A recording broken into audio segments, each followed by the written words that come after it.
Hi everyone, welcome back to the channel.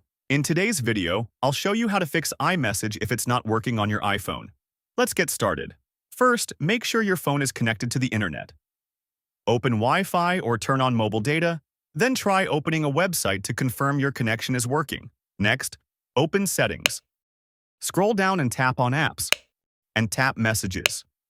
Find iMessage and make sure it is turned on. If it's already on, try turning it off, wait a few seconds, and turn it back on again. Incorrect date and time can prevent iMessage from activating. Go to Settings, General, Date and Time, then turn on Set Automatically. Now go back to Settings, Messages, then tap Send and Receive. Tap your Apple ID, choose Sign Out, and then sign in again to refresh your account. Sometimes a simple restart can fix temporary glitches. Press and hold the power button and volume button, slide to power off, then turn your phone back on. And that's it.